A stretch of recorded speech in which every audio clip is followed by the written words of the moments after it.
સર્વે વૈષ્ણવોને જય શ્રી કૃષ્ણ. આ જે સાજનો ઓર્ડર છે એ ભરૂચથી એક વૈષ્ણવનો ઓર્ડર છે, જેમણે 28મી મે એટલે કે એક્ઝેક્ટ 2 મહિના પહેલાં અમને આ ઓર્ડર આપ્યો હતો અને અત્યારે આ ઓર્ડર તૈયાર છે. તો તમે ગઈકાલે પણ ઘણા બધા વસ્ત્રોના ઓર્ડર જોયા હતા અને આજે પણ તમને ખૂબ જ સુંદર વસ્ત્રો જોવા મળવાના છે. તો ચકદાર, ઘેરદાર, સુથન ચોલી ખૂબ જ સુંદર ફિનિશિંગમાં અંગવસ્ત્રો, ત્યારબાદ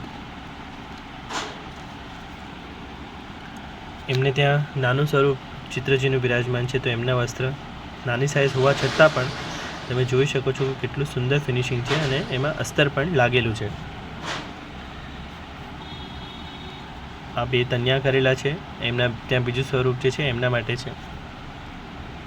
ત્યારબાદ આ 2 તકિયાના કવર છે અને બધામાં આવી રીતના કોમ્બિનેશન કરેલું છે. આ તકિયાના કવર છે સુંદર, તેમાં પણ આપણે અસ્તર લગાડેલું છે અંદર. આ 2 મીટર મલમલ અને કિરીટ મુકુટ. આ કિરીટ મુકુટ છે મિલ્માનું. આ 2 મીટર એકદમ સોફ્ટ નિકુંજ મલમલ છે, એકદમ સોફ્ટ, અલ્ટ્રા સોફ્ટ એકદમ. ત્યારબાદ આ બંને પટકા છે. આ જે છે એમનું કવર છે, તો આ સિંગલ લેયર છે, આમાં અસ્તર નથી, આ સિંગલ લેયર છે. આ જે છે એ બિછવાનું છે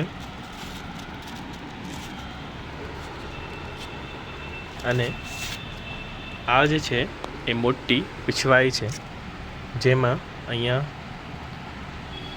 આને લગાડવા માટે નેફો પણ આપેલો છે. તો આ ખૂબ જ મોટી સાઇઝની પીછવાઈ છે એમની. આ જેટલી તમને દેખાય છે એના કરતાં ડબલ, અને એમાં પણ અસ્તર લગાડેલું છે. તો એવી રીતના આખો સાજ તૈયાર છે, ખૂબ જ સુંદર. હજી પણ એમને બીજા સાજ કરાવવાના છે, તો એમણે ફેબ્રિક સિલેક્ટ કર્યું છે, કદાચ ગ્રીન કલરની એવા કોઈ કલર છે, પણ એમને પહેલાં એક સેટ કરાવવો હતો, તો એક સેટ થઈ ગયો છે. હવે બીજા સેટ એમના જે થશે એ પણ તમને વિડીયો બધા જ અમારા સોશિયલ મીડિયા ઉપર, જેમ કે ફેસબુક, ઇન્સ્ટાગ્રામ, વોટ્સએપ ગ્રુપ અને યુટ્યુબ પર જોવા મળશે. તો તમે અમારા સાથે બધે જ જોડાયેલા છો કે નહીં એ જરૂર જોશો, અને ન જોડાયેલા હોય તો જરૂરથી જોડાશો. તમને આ વિડીયો પસંદ આવ્યો હોય તો વિડીયોને લાઇક કરો, શેર કરો, ચેનલને સબસ્ક્રાઈબ કરો અને નીચે કમેન્ટમાં જય શ્રી કૃષ્ણ જરૂર લખો.